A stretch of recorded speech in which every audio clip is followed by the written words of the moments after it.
皆さんおはようございます。今日はこんなに素晴らしい会場で講話をさせていただけることにとても喜びを感じながら今壇上に立たせていただいております。どうぞよろしくお願いいたします。ちょっとだけ今から数時間前のことを思い出していただきたいんですけれども、今日皆さん朝目が覚めた瞬間にですね、どんなお顔で起きられたでしょうか。目が覚めた瞬間天井が見えた方もいらっしゃれば、横に寝ている家族の顔が見えた方もいらっしゃれば、いろんなケースがあると思うんですけれども、起きた瞬間に一番最初に頭に浮かんできた言葉ってどういうものだったか覚えていらっしゃいますか？私はですね、今日は起きた時は今日は浅草で講話だという気持ちで飛び起きたんですね。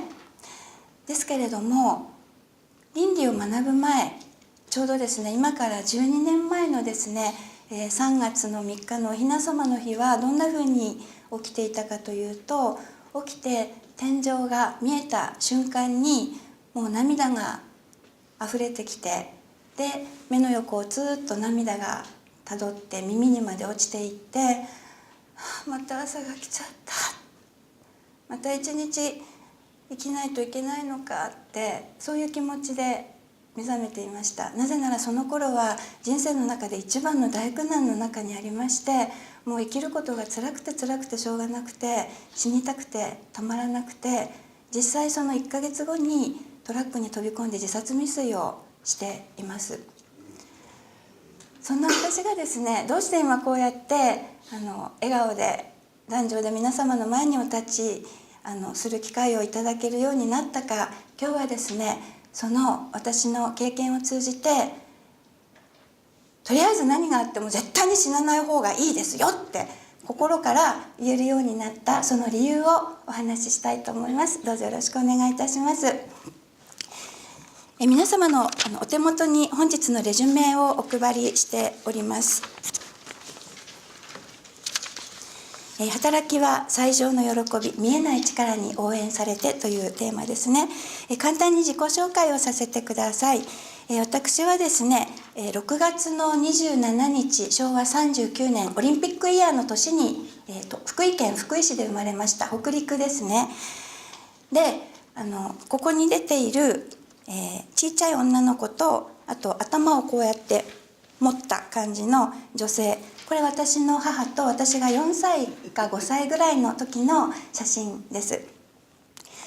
勘のいい方はもうお分かりかもしれないんですが、母はですね、ちょっと普通と違う髪型ですよね。この後で着物に着替えて、経営していた夜のお店に出勤する直前なんですね。で、私は実はですね、4歳までは母が2人おりました。昼間はですね、この写真の、これは生みの母なんですねが一緒にいてくれて、で夕方になって、隣の部屋に行って着物を着替える頃に、父が家に迎えに来ます。そして、父は私の手を引いて別の家に私を連れて行きます。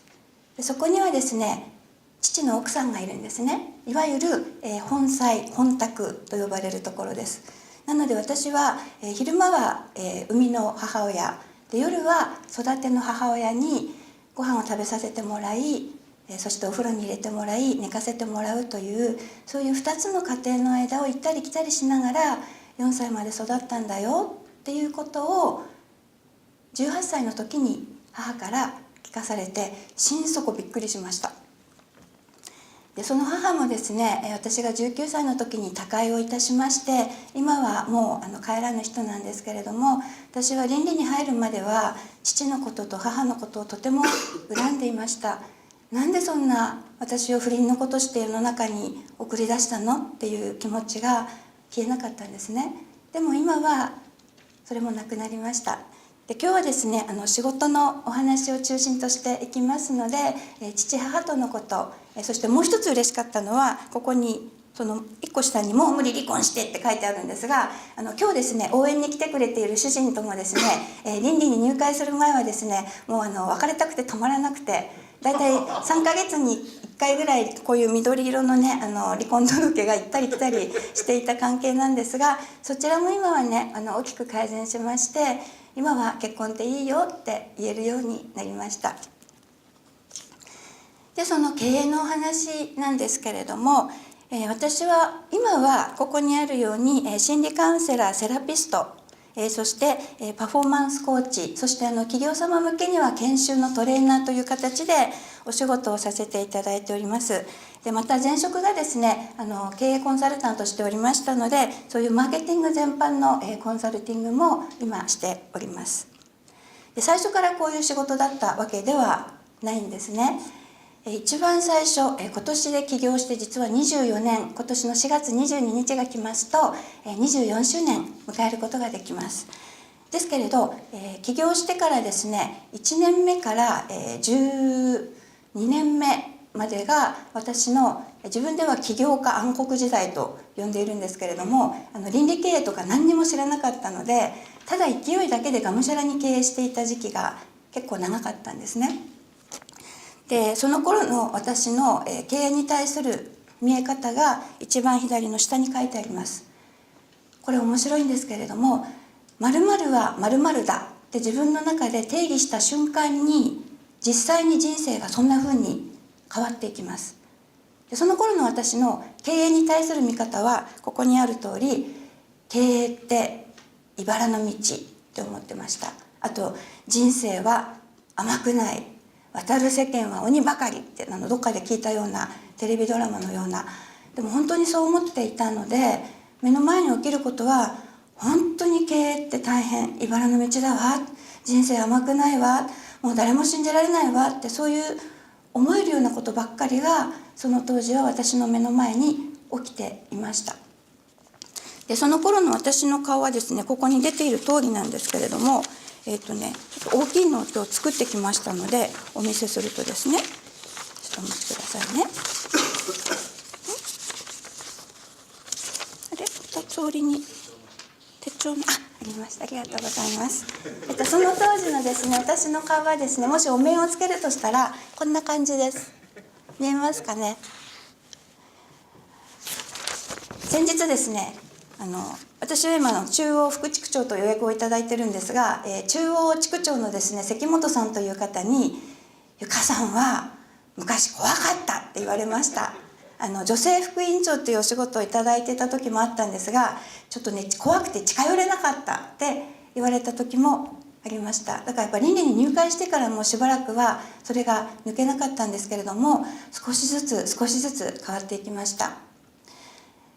で先ほど12年目に自殺未遂をしでかしてしまったお話をしたんですけれども、それまでの間に何があったかと言いますと、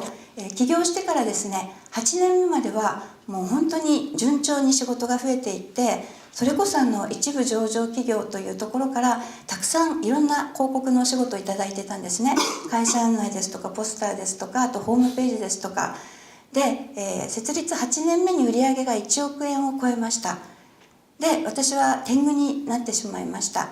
で経営って何たるかをよくわからないまま勢いで仕事来たから人増やさなくちゃと言って人材採用をしました。でなんかこんなまた新しい仕事が来たから、じゃあ最高級の複合機を入れよう、カラーコピーだって言ってまた何百万もする投資をバンバンやっていました。でその頃は銀行さんもどうぞどうぞこういういい金利のあるものがありますよって言って、どんどんお金借りてくださいって言ってきたので、じゃあっていう形で何も考えないでお金をどんどん借りて借入金を増やしていたんですね。でもそういうのってやっぱりねうまくいくはずがないんです。一番大きいお仕事、年間で6000万円のお仕事をくださっていた、大きな上場企業 IT 企業さんからのお仕事が、社長申し訳ないんだけど今度ねイスラエルの会社に今お願いしてるお仕事を丸ごと移籍することになったんですよ。申し訳ないんだけどそこにお願いすると全部システム化されて今お願いしてる金額の半額でできるって言われたので、本当に申し訳ないんだけど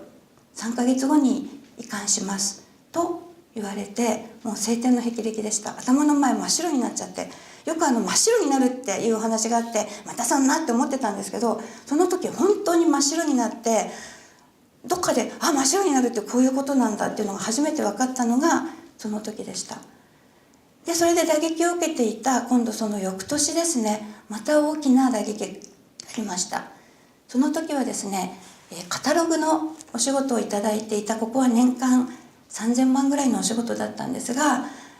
社長申し訳ないんだけど、今度は岡山にある親会社と合併することになって、そっちの親会社の方でお願いしてる印刷会社に全部カタログをお願いしないといけなくなったので、申し訳ないね、これまでお世話になりましたと言って、その仕事もなくなっちゃいました。でその当時1億2000万だった仕事がガンガンとなくなって、一挙に3分の1になっちゃったんですね。そしてその当時でですね、16人ぐらいいた社員さんの仕事がなくなってしまい、でこれからどうなるんですか、うちの会社大丈夫なんですか、お給料ちゃんと出るんですかってみんなが心配して私のところに来るようになりました。でも私はその時本当に恥ずかしいんですけれど、自分のことで手一杯で、一生懸命私だって頑張ってるんだからみんなも頑張ってよとかですね、あとはですね、このご時世仕事があるだけでもありがたいと思いましょうよとかですね、一生懸命並べたり透かしたりしていたんですけれども、私が経営者としてしっかりと立ってみんなの前でこれからの方針を話すことが一切できなかったものですから、一人また一人とですね、櫛の歯が欠けるように社員さんの退職届が目の前に積まれるようになりました。そしてですね、一番ショックだったのが、まとまって5、6人の社員さんが来て、うちの会社がどうなっていくのかもうわからないので不安なので、こんな会社ではもう働けませんと言われていなくなってしまった時があったんですね。でその中の一人にこう言われました。申し訳ないですけど、吉澤さんに、その当時は吉澤という名前だったんで、経営者の能力はないと思いますよって言われて辞められたんですね。でそこからです、私はうつ病になり、そして社長なんですけれど会社に出れなくなり、その頃ですね、朝起きたら涙が止まらなくなり、その後で言われたのは何でしたっけね、病気にかかってたんだって言われました。だけれども私はそのうつ病にかかってること自体も分からなかったので、もうひたすら家に引きこもり、でもかすかな責任感はあったので、納期が迫っている仕事ですとか、月末の支払いで個人の方に対してですとか、そういったものをやるために這うようにして会社には行ってたんですが、終わったらパッと家に帰るっていう、そういう生活を恥ずかしながらしていたんですが、ある時、差し押さえ通知書というのが国税局から届きまして、もうダメだなと思って保険金で清算をしようと決めて自殺未遂をしたのがちょうど今から12年前の4月5日だったんですね。ですが今ここにいる主人のおかげで自殺は思いとどまりました。その当時はまだお付き合いを、うつ病を隠して付き合っていた主人だったんですけれども、その主人がいてくれたおかげでその時は思いとどまって、もう一度だけ頑張ってみようと思って頑張りました。で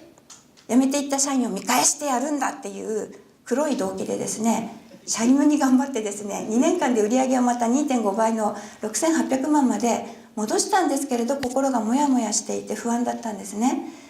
そんな時に出会ったのが右側にいるちっちゃいけど見えますかね、ちょっとイケメンの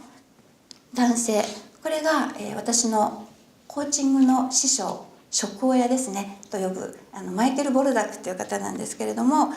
彼との出会いがありました。で160人の観衆の前で公開コーチングを受けている時の写真なんですが、この時私は経営者失格なんです、だって社員にこんなこと言われてってわーって泣いてたんですけれど、コーチングっていうのは相手を説得しないで全部質問で相手の心の中の傷や間違った思い込みを外していく、そしてまた行動できるようにするっていう技術なんですが、そのコーチングを生まれて初めて受けたんですね。私は経営者失格なんですわーんって言った後で、ゆかさんはそう思うんですね、でもそれは本当でしょうかっていう、そういう質問でマイケルは私の心を開いていきました。で結果的にですね、30分ぐらい経った時に、あれ、私なんか自分はダメだと思ってたけど、もしかしたらダメじゃないかもって思えたんですね。それが私の変化の始まりでした。その後次はカウンセリングとセラピー、心の深いところに入って小さい頃の心の傷、いわゆるトラウマと呼ばれるものを外す、そういう技術を学びました。そこでは男性はみんな私を傷つけるんだ、私、その5歳から6歳の時に性的ないたずらを受けていたんですが、あまりにつらかったので記憶から抹消していたんですね。そのことをきちんと引き出して癒したことで、主人との関係がすごく良くなりました。そんな風にして少しずつ変わってきた時に、また事件が起きたんですね。今度はですね、また大きな会社で、ファーストフードでは大手の M 社という会社からいただいていた3000万ぐらいのお仕事がですね、社長さんの英断でスコーンってまたなくなってしまったんですね。でその当時売上6000万あって3000万なくなったので、また半分になっちゃいました。でその頃はコーチングを学んで、そしてコーチングの仕事を始めたばっかりで、コーチングと、広告の仕事を両方やっていた時期だったんですけれども、なのでもう自殺しようとかは思わなかったんですが、いや参ったな、どうやってここからまた変わっていこうと思っていた時に出会ったのが、ここの上から3番目に出ている、これまたイケメンの島田稔さん、そこで笑わないようにですね。島田さんはですね、本当に私たち夫婦の実は恩人です。その時もですね、偶然の出会いだったと私は思ってたんですが、今は偶然ではないと思っています。あるセミナーで久しぶりに島田さんにお会いして、あ、吉田さん久しぶり、どうだ、元気か、頑張ってるか、うまくいってるかって聞かれたんですね。でその時に、いや実はですね、今こういうことがあってね、どうしたもんかなと思ってるんですよって答えましたら、島田さんはね、私の目をまっすぐ見てこうおっしゃいました。吉沢さんね、あんたにぴったりの経営者の集まりがあるから一回来てみたらいいよ、今度の土曜日6時半に水道バスにいらっしゃいって言われました。で私は以前から島田さんの経営者としての姿を非常に尊敬していましたので、そこがどういう会で何をするところでどういう名前かも全く分からなかったんですけど、はい分かりましたと言って約束をしました。そうしましたら失礼じゃあ、土曜日6時半に朝だからねってそこで初めて明かされたんですね。やられたって思いました。その当時広告業界ってですね、朝6時ってまだ夜中なんですよ。11時頃出社でおはようございますとか言ってた業界だったので、いや朝無理だわって思ったんですが、約束をしたので行きました。頑張りました。もう朝起きた時にどうしようかなって思ったんですが、もうまた這うようにして行きました。そうしましたら、なんというか今日と同じですね。歌を歌う、元気に、何このテンションって思いました。そして、しおりの輪読、なんかみんなで唱和する、なんだろうこれって思いました。そして会長挨拶、会長さんが出てきてご挨拶をして、そして講話者が出てきて講話をしてっていう、その流れを見ていた時に途中から私これ知ってるわって思ったんですね。私福井県福井市の出身なんですけれど、皆さんはいかがですかね。福井県では月曜日の朝8時に、講堂体育館に出てですね、全校集会っていうのが毎週月曜日の朝あったんです。でそこでまず校歌を歌うんですね、3番まで、今日と同じように。そして校長先生が出てきて校長挨拶をするんですね、今日の会長挨拶と同じように。そして今日会員スピーチはなかったですけれども、生徒会長が出てきてスピーチをしたり、あとはいろんな方をお呼びして講演会があったり、時々はマリンバ演奏とかですね、映画を見たりとか、そういった催しがあったので、なんかこれ全校集会にそっくりだ、朝礼だって思いました。ただ違っていたのは、前に立つのが詰め入りの生徒会長とか校長先生ではなくて、ビシッとこうやってスーツを着こなして、どう見ても私より企業経験が長い素晴らしい経営者の方が呼ばれたら「はい!」と言ってキビキビと出てきて前に立ってお話をする。そしてお礼の角度ですとかそういったものを指摘されると「はい!」と言ってすぐに直す。いや、なんて皆さん素直なんだろうと思いました。しかもその時のですね、しおりがですね2条だったんです。一緒にちょっと開いていただきたいんですけれども、私今でも2条大好きなんですが、27ページですね。前に立った方が「2、苦難は幸福の門」とおっしゃいました。苦難、福門ですね。今目の前に起きている苦難は意味があるんだよっていうことを私はこの章で学びました。29ページのですね、後ろから6行目のところですね、これを見た瞬間胸にハッとくるものがあったんですね。こうあります。しかし今や百尺竿とさらに一歩を進めて、苦難は生活の不自然さ、心の歪みの映った危険信号であり、ここに幸福に入る門があることが分かってきた。そしてこれは日々多くの体験者によって証拠立てられている。これがはっきり分かれば、もう苦難を恐れ嫌うことがなくなる。いや、喜んで苦難に立ち向かう。にっこり笑ってこれに取り組む。とあるんですね。これを読んだ時にすごいなって思いました。こんな風にできたら何が起きても怖くなくなるだろうな。ここで学んだらこういう心持ちになれるんだろうかと思いました。で、私はモーニングセミナーが終わる頃にはここで学びたいという気持ちがすごく強くなっていました。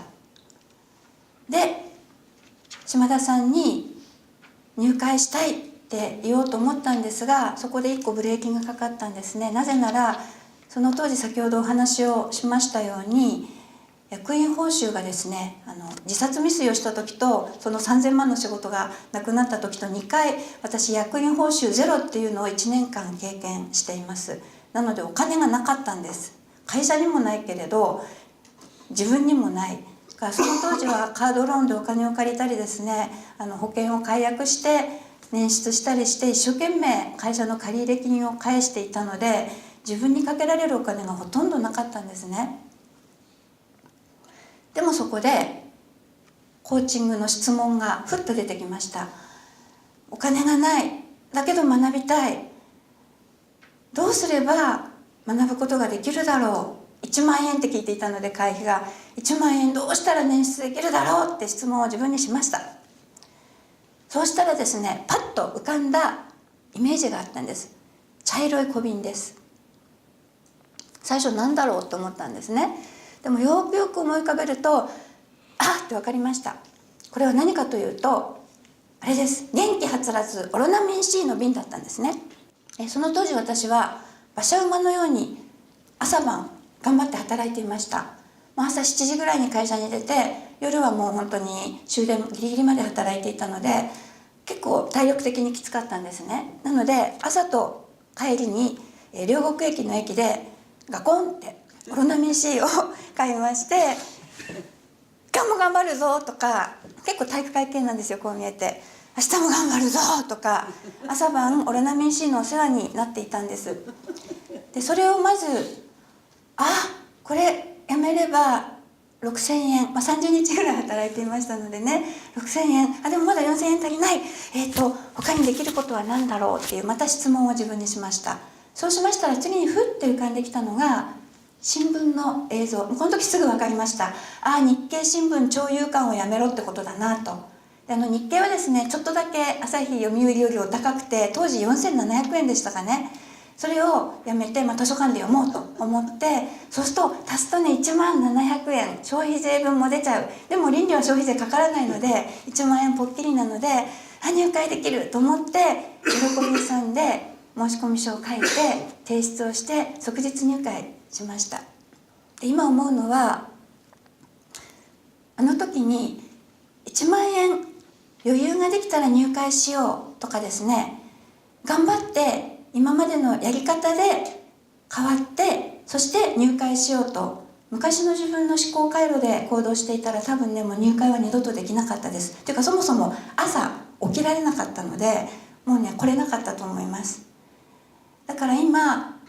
入りたいんですけどお金がなくてとか、もうちょっと頑張ってお金ができたらっていう方には、それ逆だからってお話をしています。あと、入会して会社がちょっと今厳しいので少しお休みをしますっていう方にも、それ逆だからってお話をしています。今までと同じやり方で違う結果を得ようとするのはやっぱり無理なんですね。だからこそちょっと無理をして、少しの間だけ大好きなオロナミン C をやめて入会して、そこから私は本当に変わることができて、今やっと経営って楽しいよ、社長って面白いよって言えることができるようになったのは、倫理に入ったおかげだなって心から思っていますので、本当にお金がないから入れない、お金がないから辞めるっていう方には、それは逆ですよっていうのを心からお伝えしたいなというふうに思っています。で、そんなふうにですね、倫理に入りまして、私は大きく3つ変わったことがあります。まず1つはですね、これご存知ですかね。倫理に入って間もなく、その当時幹部研修、今は倫理経営基礎講座と呼ばれるものがあるんですけれども、月に1回役員になると参加できるんですね。そこで丸山俊夫伝という副読本を読むんですけれど、その第一章にこの言葉が書いてあって、うわーって思ったんですね。朝起きは全ての基本。倫理法人会って朝起きたらさっと、目が覚めたらさっと起きるっていうのを基本の木にしてるんですけど、こう書いてあります。朝起きて最低の顔をしていないか。一日に一度は必ず目が覚める。目が覚めるということは生きていることの証。ああ、今日も生きていてよかったと機嫌よく起きるのが本当だと書いてあって、その当時私まださっきお話ししたように広告の仕事もやっていましたので、本当に夜遅かったので朝起きるのが辛かったんですね。で、お恥ずかしながら入会して3ヶ月ぐらいは旦那さんと朝起きて「今日どうする?」とか言ってたんですね。モーニングセミナー行くのも。でも言ってました。でもね、今は朝起きたらもう行かないっていう選択がなくなりましたので、すごい楽なんですね。行くか行かないっていう二者択一の時って、行かない選択を退ける決断が必要なので、たくさんエネルギーを使っちゃうんですけども、行くって決めたらすごく楽になりました。あともう一つ決断という点では、そうやって朝起きがだんだんできるようになって、あとですね、そうするといろんなことがスムーズに働くようになってきました。そしてその当時はコーチングの仕事半分、広告の仕事半分やっていましたけれども、心の中でだんだんコーチング素晴らしいな、これをやっていきたいなって思ったんです。でも思考はバカ言ってんじゃないよと、もう15年やってきて目つぶっててもできる広告の仕事を手放して、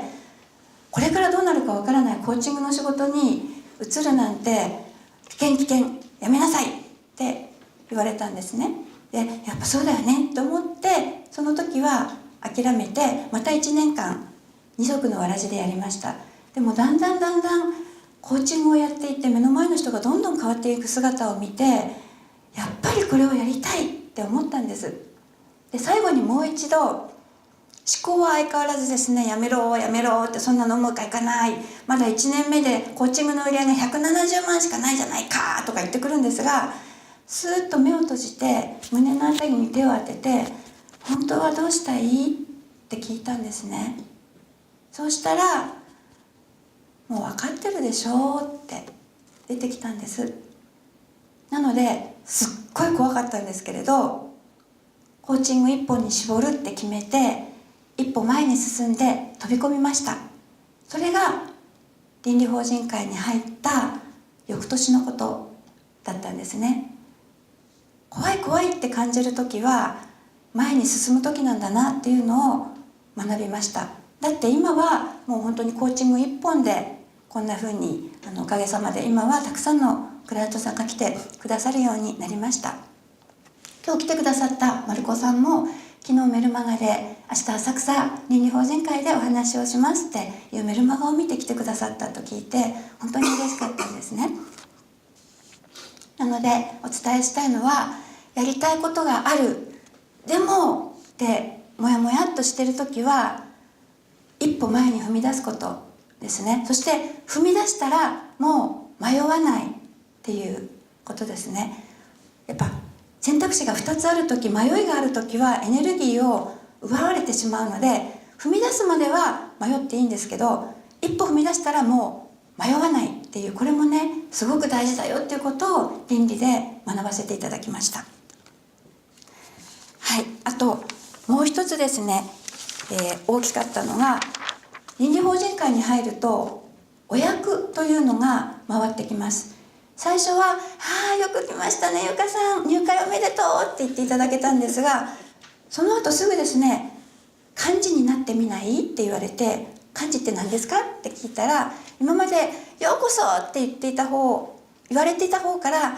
うこそって言う方に変わることよって教わりました。でそうすると見える世界が変わるからって言われて、何をするか具体的に分からなかったんですけど、分かりましたと言って幹事になりました。そうしましたらですね、次々にモーニングセミナーでお役が回ってくるんですね。まさに今日やっていただいた信仰のお役ですとか、あとはこの後朝食会があるんですけど挨拶をしてくださいとか、そうするとですね、最初はね失敗いっぱいするんです。噛んじゃったり、順番間違えたり、飛ばしちゃったり、今でも覚えてるんですけど、みんなを大爆笑させたのが、朝食会の時にですね、今日皆さんもやると思うので後で楽しんでくださいね。食事の挨拶します。雨土の恵みとオホクの人々の働きに感謝して命の素を慎んでいただきますって最初に挨拶するんですが、私最初の挨拶で命の素を慎んでいただきましたってまだ食べてないのに終わらせちゃったんですね。でそういう失敗をたくさんしながらも先輩たちが大丈夫だよって、みんな最初失敗するんだよってウィーンってへこんでる私のことをたくさん励ましてくださって、もう一回頑張ろうって思いながら、本当に先に学んだ人たちから育てていただいて成長させてもらったなって思いました。でそうやってちょっとずつ役割が増えていって、今は副会長というお役をさせていただいてますけれども、経験したことがない新しい一つ上の役をやるたんびに今まで見えなかったことが見えています。こんなに役を受けていた人たちは心を砕いて一生懸命に見えないところで動いていてくれたんだって、最初の頃は私こんなに頑張ってるのにと思ってたんですけど、上の人たちってこんなに頑張ってるのにって言わないで、逆にそういうのを隠してものすごい働いてるんだなっていうのも上に行ってみて初めて分かりました。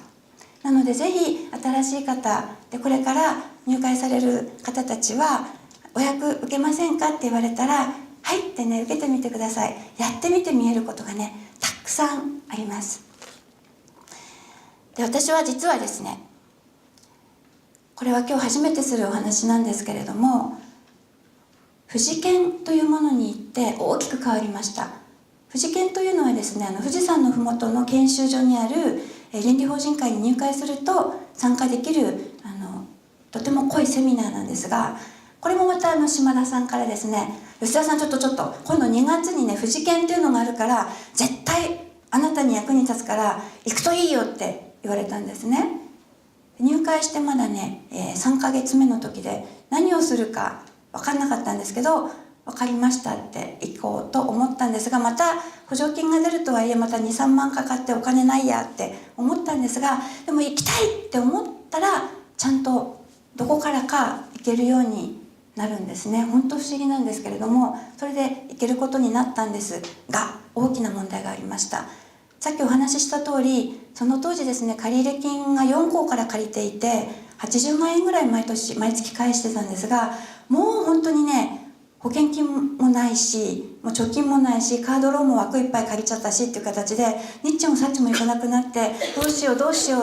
思っていた時に島田さんに相談したら、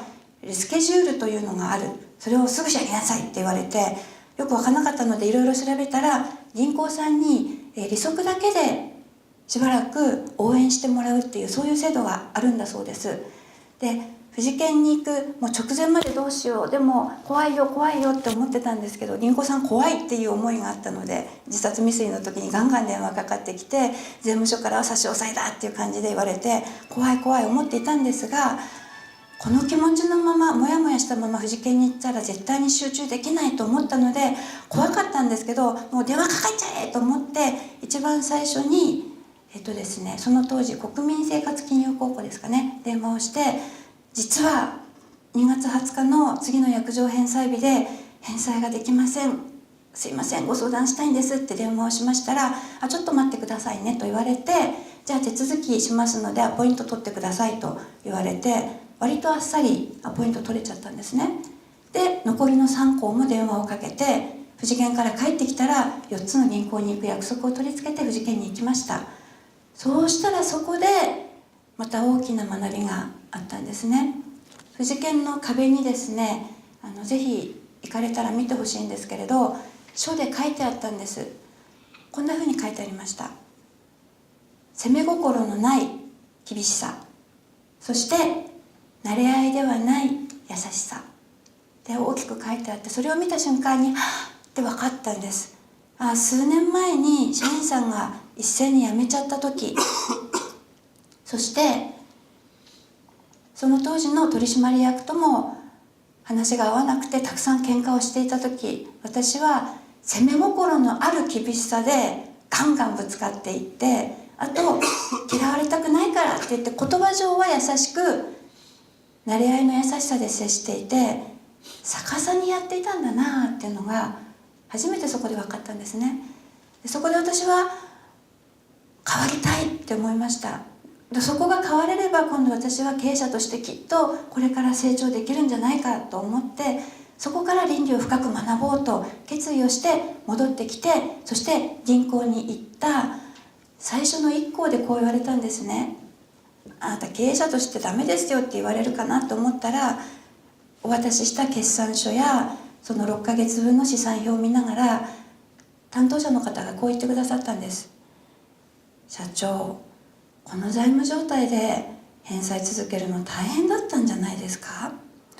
もっと早く相談に来てくださってもよかったんですよって言ってくださったんですね。私それを聞いて泣きそうになりました。だってその数年前に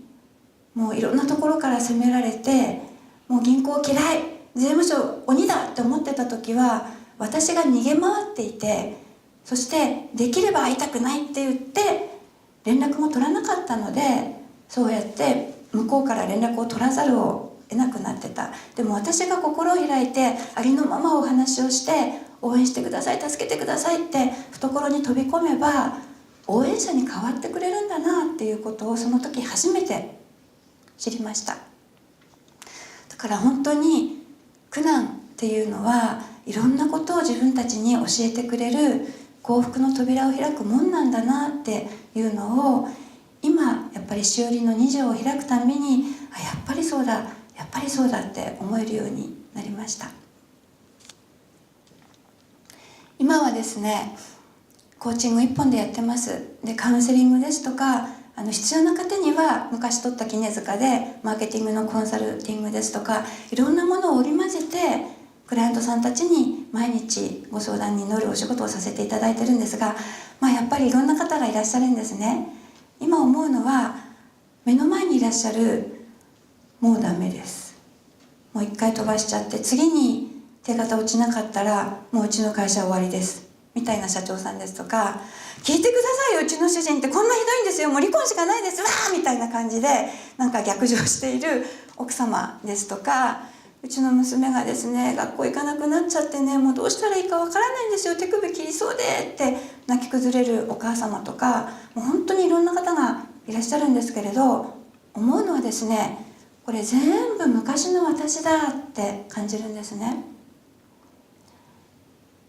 でも私には昔のそういう苦難を乗り越えたという経験があります。なのでそういう方がいらっしゃる時にその人に合わせて対応するんですけれども、わーって逆上してもダメだって落ち込んでる人にはそんなことはないです、あなたはダメじゃないです、お先真っ暗でも空は青いとかですね、ちょっとね目くらまし戦法みたいな感じで「へえ!」みたいな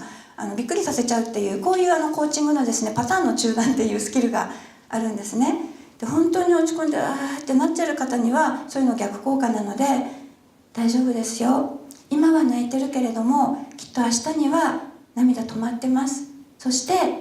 遠くない将来涙が乾いてます。そしてお父さんとお母さんからもらったその2本の足は前に進むためにあるんですから、その足を使ってきっと踏み出しています。そして遠くない将来、あの時あんな風に死んじゃえばいいと思ったけど、